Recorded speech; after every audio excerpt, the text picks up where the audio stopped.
With all the ups and downs, ins and outs, yes, I'm fully aware of how that sounds. Yes, it is quite possible that life is quite literally fucking me right now. No, it did not buy me dinner. I am still fucking on. One thing has remained constant. That is Final Fantasy. My home. I love this game so much. I obviously took a hiatus, as you can see on the channel. I haven't done anything in forever. So I'm trying to make a slow transition back into it. I really got to get more consistent with it, but as we said, life is having its way with me.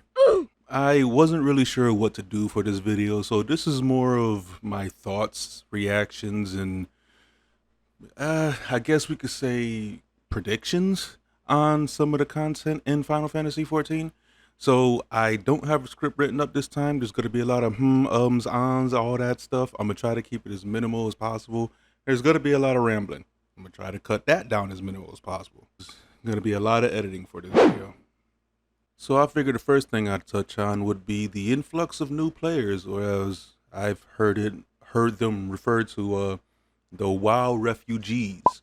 And if you are one of those refugees, holy shit, how'd you find my channel? Welcome. Welcome, happy to have you here. I came back a little bit after the refugee flux started coming in, and it's been a beautiful sight, really. Seeing so many people, it took me back to year one. If I had just stayed a bit more consistent, I'd be right there amongst you guys, helping out a lot more than what I've been doing, because let's face it, I love helping people. And if there's a bunch of new people that need it, damn it, I should have been there. I'm sorry. I'm here now, though, at least for now. I'm going to try to stick around a little bit longer. Hopefully YouTube will help me do that. Help me! Again, to the new people, welcome. I hope you see just how loving this community is and you feel welcomed. If not, and you're on the Primal World servers, look out for Velsham. I help out everywhere I can, anytime that I can. If I seem that I'm a bit overwhelmed, it's because I'm trying to help more people than I really should be trying to help. Bear with me. Outside of that, moving forward, I am going to talk about some story stuff. So there's going to be some major spoilers in my conversation in the future. So if you don't want to hit those spoiler points, I would definitely try to remember to put timestamps in the description. I hate spoiling the story for people. It is so awesome. Of course, me first coming back into the game, I had to shake off quite a bit of rust. I think it was almost a year's worth.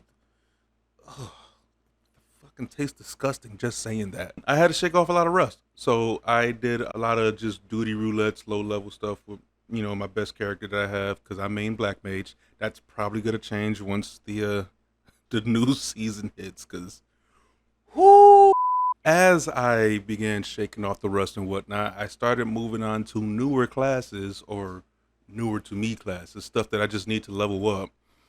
And to be entirely honest, if it wasn't for my social anxiety and just crippling depression, I'd probably have things like the healer classes and the tank classes done a long time ago. But as the footage shows, I tend to be a lone wolf. However, what I did start doing was stepping back into PvP, which is kind of a touchy subject, I guess. People don't like PvP. I remember when PvP first hit, loved it. My friends, family, we all loved it. It was great. It doesn't need to be 24/7 everywhere all the time. I'm okay with that, because when I'm enjoying the game, I just want to enjoy the game. I don't want somebody running up and stabbing me in the back and fucking up my whole mode. Now I just go into predator status and I just chase down whoever it was that just fucked up my mood, because now my mood is vengeance. I am vengeance. I am the night. I am. And that is the sin of pride. With me just now getting back into it, I'm pretty much a noob all over again. And yes, the gameplay and everything is fine. I love big game PvP. I love that this is basically 72, 73, some odd people, whatever, going at it for control and for the W.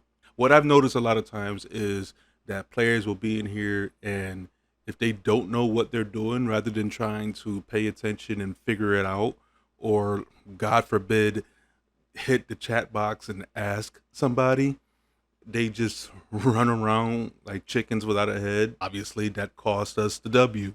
It is very frustrating because, yes, I play games for fun and I really do enjoy it. But when you go on a losing streak back to back to back to back to back to back to back to back to back, A few moments later. back to back to back to back to back like that, it really just kind of irks you, you know? Nobody just wants to be a perpetual loser. That's why we play video games. We want to win at something, goddammit. So stop fucking it up. Pay attention. Ask somebody.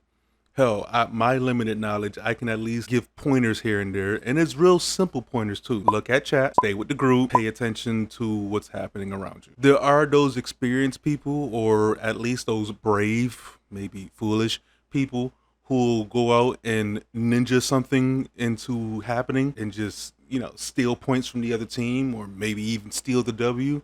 Let him go! Don't leave your teammates. They get caught in a bind, and they are looking around to see, hey, there's somebody nearby. Maybe they'll at least give me a hand. No. Congratulations. That's giving up points. I understand, yes, the less deaths means less points. I get that.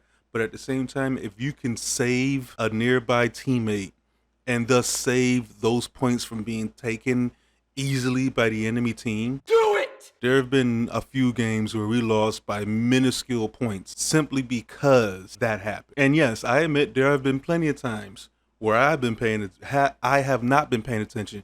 God damn it, English. I know it's a thing. Why don't I speak it? I live in New York. There have been times where I admittedly was not paying attention to my surroundings. The team was with me. We were facing down a squad. It was either even or we had the upper hand. So I pushed to start the fight. Next thing you know, when I die, I turn the camera, everybody who was with me is gone. Some of that is my fault. Some of that is the people just bailing. Say, yeah, we're with you. Never mind, I'm gonna leave. Don't do that. Don't do that. It's frustrating. So I could see where some people get the idea that PvP sucks because they run into that. And it's pretty fucking often. And you have some people in there who will want to bark at you about doing this and doing that. People who are just standing around in the beginning just to get the participation points, basically running head first into a firing squad every single time. No, these are objective focused game modes. Focus the objective, get the kills where you can, you'll get the W. Another thing I've noticed with PvP, and again, this is probably because I'm newly returning, so I'm born again virgin, I guess. I don't know what to call it at this point. It seems like it doesn't really hold any value almost. I got to do some of the rank stuff to see what's available there, what that opens up and entails. But for the average everyday player who just pokes their head into PvP so often just to have fun or whatever, it's like, what am I really getting out of this? These rewards just almost feel like they're either not worth it or just completely out of reach. Now, me personally, I don't feel like they are. Obviously, I went ahead, I got them, so they're definitely within my reach. But maybe that could take some TLC from Square Enix. Hopefully, that gets looked at, and maybe they can add something that's a bit more appealing to people. If you're not a masochist, because let's face it, when it comes to video games, I'm a fucking masochist. So this here is your last warning. Spoiler or alerts. Damn, I can't even say spoiler. Spoiler alerts incoming. I am going to talk about some story stuff. If you have not gotten caught up to the current day storyline in Final Fantasy XIV, Endwalkers, or not Endwalkers. Isn't it? No, we're not. What the fuck expansion are we on? Shadowbringer. You might want to stop here. Thanks for coming. You good? Are we good? Are they gone? If you're still here and you haven't seen all that stuff, you're wrong. But who am I? I'm not your dad. Welcome. I am tempted to change for my race for the very first time since 2014. I want to become a male Vieira, but they don't get to wear the same hats that my Makote does. So I want to stay true to myself, but I also want to have a male Vieira. So I'm torn, because if I make a new character, I'm starting from scratch. But if I change this character, I can't wear the outfits I want to wear. And I'm upset about that. So praying to the almighty Yoshi P, please do something about the hat game with Vieiras. It is most definitely looking like I am going to be switching class. Anybody who's known me for an extended amount of time, which is basically just my brothers, I am a big fan of the scythe as a weapon, the death scythe. I am a fan of the Grim Reaper. Lo and behold, I am Thanos. I am a fan of death and destruction. Lo and behold, I am a masochist. I didn't think it was that bad until I just thought about it just now. I definitely need I'm gonna call my therapist. Reaper is now going to be my main class, hands down. There is no doubt about that. I started the game. I think my very first class I made was a pugilist. Just, punch things. Yay. I switched to a black mage as soon as I was able to. And I've gone through the rest of the game as a black mage because explosions. Give me that. Literally since I've made that change from pugilist to black mage back in 2013, I have not touched pugilist. It is not a monk. It is not a monk whatsoever. I think it's still like level 19 or something like that. God, it's still a teenager after all these years. Shortly after that, they came out with Dark Knight, which intrigued me, intrigued my brother more. But then took another hiatus, and what brought me back? Fucking Gunblade. You goddamn right. I'm gonna get my squall on. That is the one and only tank that I have leveled up to max level. And I think it's actually 509-ish. So it's almost completely maxed out. Entirely. Wow. Yeah. Black Mage, fucking Gunbreaker, and fucking Reaper. I am just a fan of wanted destruction. Now, some of you veterans, if you're even still watching this, are probably sitting there saying, wow, you sound like he who should not be named. I was here first. I've always been this way. I have to agree that he should have been done in Stormblood. Seeing him come back just for the simple fact of, oh, I have to see my friend. Bitch, I ain't your friend. I am not. If you had heard my reaction, saw my face all the way up to the final fight with you, or quote unquote final fight with you, like, this is the most abusive relationship I've ever seen if we are friends. So I really wish that we were dealing with someone else, someone a little bit more in depth than this guy. But I really, really feel like there must be some major twist to Xenos. There's got to be some twist to Xenos. My idea, what keeps echoing back in my head, is this. Xenos is Zodiac reincarnate. This is like the first emergence of him, but he actually manifests in physical form and not just some crystal. Or, get this, or he is a catalyst of the crystal of Zodiac. Because I refuse to believe that they just made this bad guy, this big bad boss character who comes back so shallow and narrow that we're supposed to just accept it. Like, I have a hard time accepting that, especially from Square Enix and Final Fantasy directly. Like, this series is known for its storytelling, if nothing else. So this paper cutter, big bad guy, I'm just here because I want to destroy you, my friend thing, it's not enough. And I'll basically die on the hill to say that Xenos is some sort of incarnation or host to the soul that is Zodiac.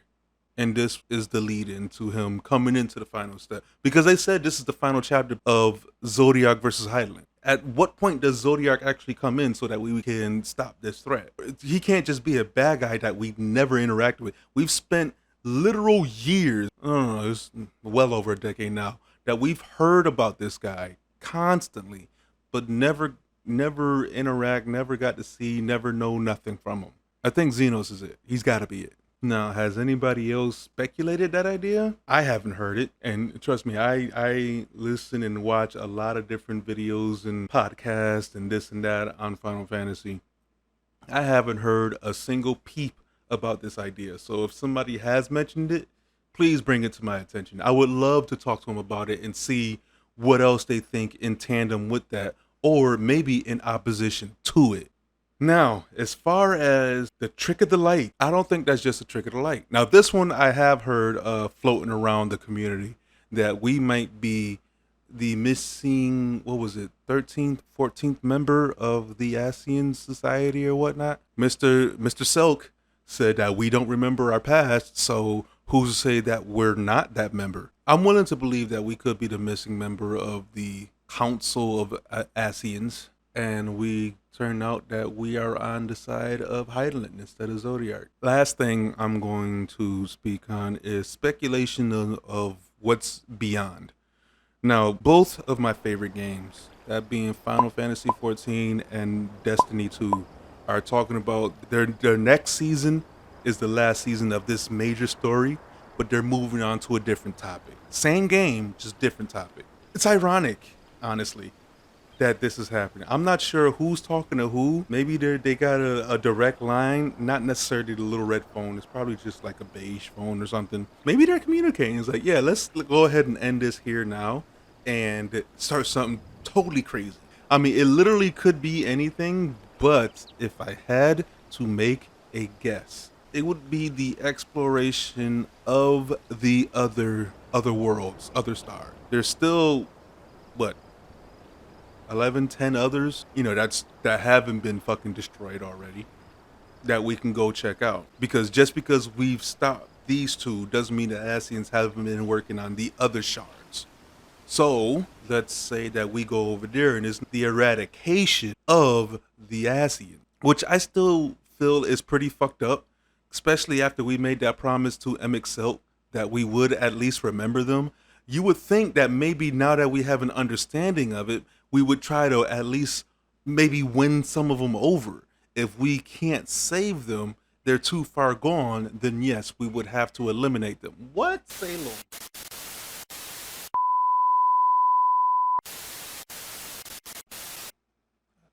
Editor's note here. I was listening to this and another thought hit me. MXL asked us to remember him so that they could live on through memory and possibly one day make a return in a similar fashion that Primals did through faith and prayer. That could be a play by MXL. Just an idea I want to throw in here. Anyway, continuing on.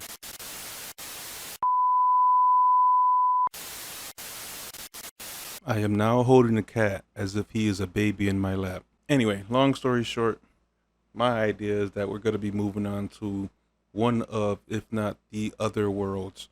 They're probably going to be doing it one at a time, but we'll see. But if you have made it this far into the video, good God, thank you for sticking around for my ramblings. I know there were a lot of cutouts. Again, there was no script. I tried to do it in such a way that it just kind of rolls together. It's the first time I've done one of these in a very long time. So please, by all means, comment down below. Let me know what you think is on the way. What do you think of PvP? What do you want to see happen in the near future? Are you excited for Mel Vieira's? We didn't even talk about the new healer, the Gundam healer. My bad. Too late to do that now. I'm already doing an outro. But anyway, what are you looking forward to? I want to hear what you guys think, what you got to say, share.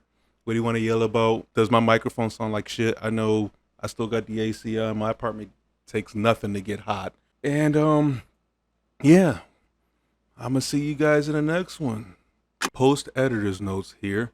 I forgot to mention that I am setting up, or have set up, my second YouTube channel for streaming. I'm gonna put a link to that below, and I'm gonna try to make sure I have it linked on my homepage as well.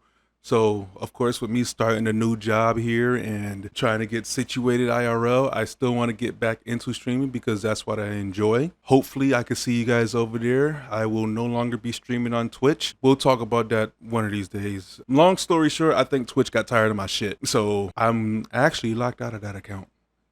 Oh well. Y'all take it easy. Stay healthy. Remember to wash your hands. Later.